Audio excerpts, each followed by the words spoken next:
Kemarin viral ya, ada video dari sekelompok orang yang mengatasnamakan suatu ras atau suatu kelompok dari Madura. Mereka juga berpakaian Madura. Dan di video tersebut, mereka ini menyatakan sikap yang intinya itu tidak terima dengan adanya polemik Ba'alawi. Tidak terima dengan orang-orang yang selama ini tidak percaya bahwa Ba'alawi adalah keturunan Nabi. Dan dalam video tersebut, mereka juga menyerang atau menunjukkan ancaman kepada salah satu tokoh yang selama ini menjadi salah satu inisiator atau salah satu penggerak yang membuat rakyat di negeri ini menjadi paham dan tahu bahwa ternyata para habaib adalah bukan keturunan Kanjeng Nabi. Mereka secara terang-terangan menyebutkan suatu nama, yakni Gus Fuad Pleret. Kita simak bersama videonya.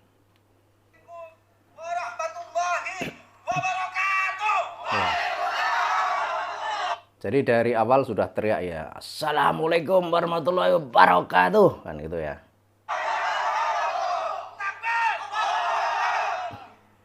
Itu sambil mengacungkan senjata ya, ada yang membawa pedang, tapi yang bawahnya memakai sarung ya.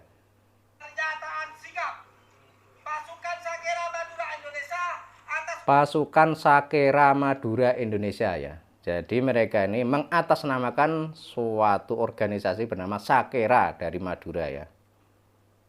Upaya Fuad Pleret dan kawan-kawan mengusir para habaib dan Arab Yaman di Indonesia. Adapun pernyataan sikapnya. Oh, sebentar, kita ulang dari awal ya. Assalamualaikum warahmatullahi wabarakatuh.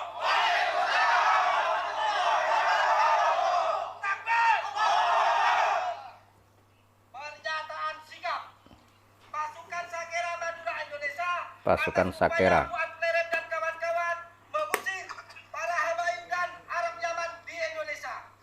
Adapun pernyataan sikapnya, 1.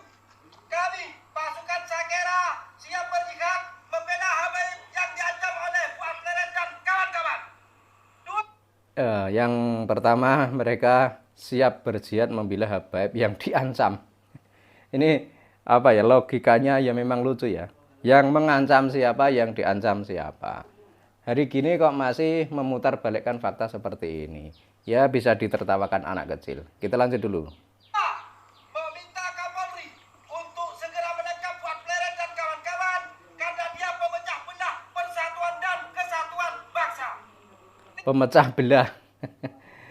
Yang memecah belah itu siapa, yang dipecah belah itu siapa. Karena kita kan selama ini di Indonesia ini, sebelum munculnya Habib-habib yang arogan, yang suka teriak-teriak di podium dengan mencaci maki dan menghina kepala negara, menghina ulama dan kiai Nusantara, sebelumnya kan aman-aman saja, tentram saja, damai saja. Tapi begitu muncul Habib-habib yang dengan lantang naik di podium, kemudian dengan kata-kata yang jorok menghina ulama dan kiai, menghina pemimpin negara, dan menganggap mereka lebih tinggi rasnya daripada orang pribumi, ini kan menjadi orang di negeri ini lama-lama juga enek atau istilahnya itu bosan atau apa ya. Ya kalau mau apa ya, mau dilihat tapi kok seperti ini, tapi kok kalau nggak dilihat kok ya muncul terus di beranda.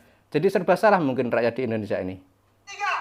Habaib adalah guru kami yang mengislamkan pertama kali di Indonesia. Nah ini habaib yang mengislamkan pertama kali di Indonesia.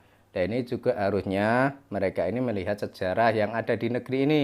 Karena fakta tercatat dalam sejarah, para habaib itu datang ke Nusantara pada masa penjajahan Belanda. Sementara di Indonesia, di Nusantara, Islam itu sudah menyebar luas jauh sebelum kedatangan Belanda. Dan yang tercatat dalam sejarah, yang menyebarkan Islam di Nusantara adalah para wali songo dan generasi pendahulu wali songo.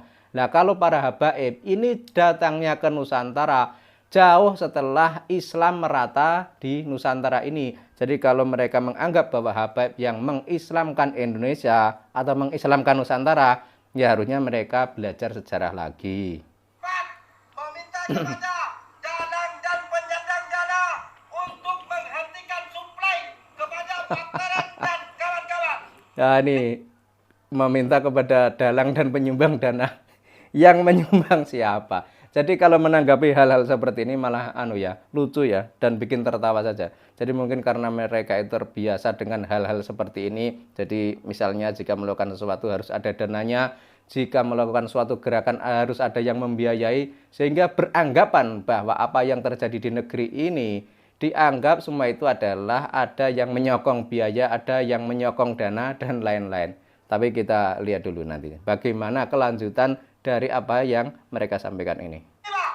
Persatuan dan kesatuan serta toleransi hidup beragama di Indonesia telah berjalan dengan baik.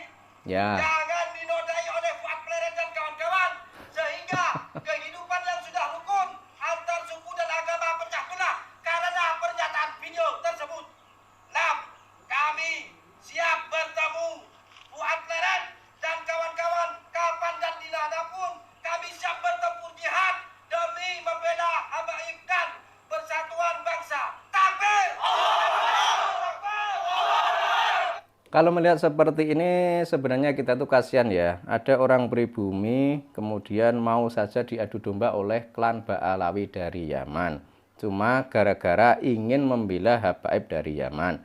Nah seharusnya rakyat di negeri ini jangan mudah terpicu, jangan mudah terpancing, dan jangan mudah terprovokasi oleh hasutan klan imigran dari Yaman yang hingga saat ini tidak bisa menunjukkan bukti kalau mereka adalah keturunan Kanjeng Nabi Muhammad SAW. Kemudian terkait video tadi, mereka menuju atau mengarahkan ancamannya kepada Gus Fuad Pleret dan teman-teman. Nah, ini kan sebuah ancaman yang seharusnya tidak terjadi di negeri ini. Karena kalau sudah mengancam seperti ini sama saja membuat sebuah tekanan atau mengintimidasi anak di negeri ini agar tidak bersuara.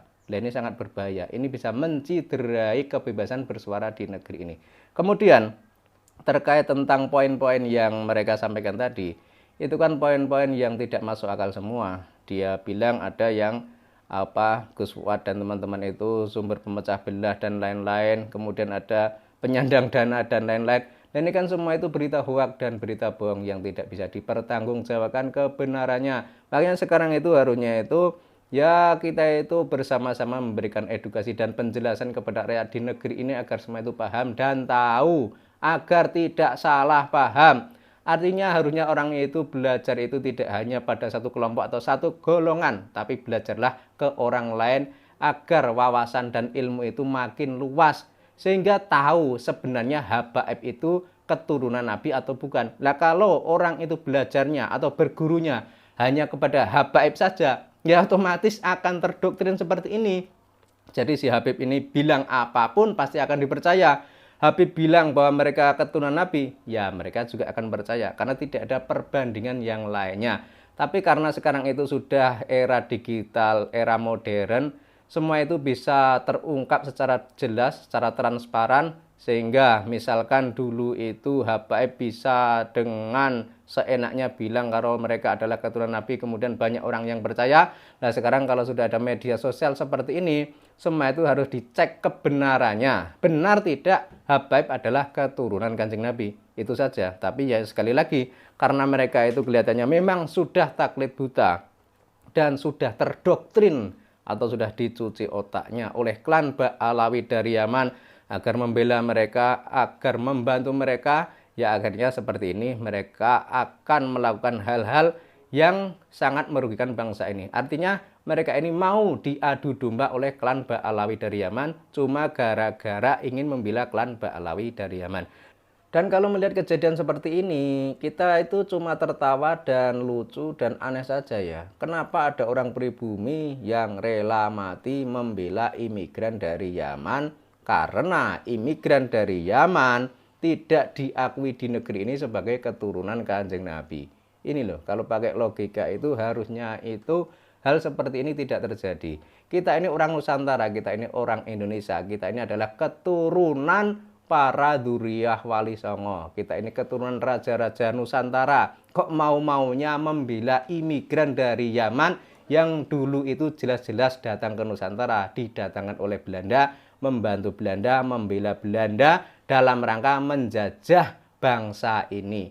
Lah sekarang kok malah memihak kepada klan yang dulu jelas-jelas bersekutu dengan penjajah. Ini kan sama saja mengkhianati leluhur bangsa ini, mengkhianati para pendahulu bangsa ini. Makanya jangan sampai hal ini terlanjur terjadi atau diikuti oleh kelompok-kelompok lain yang ada di negeri ini.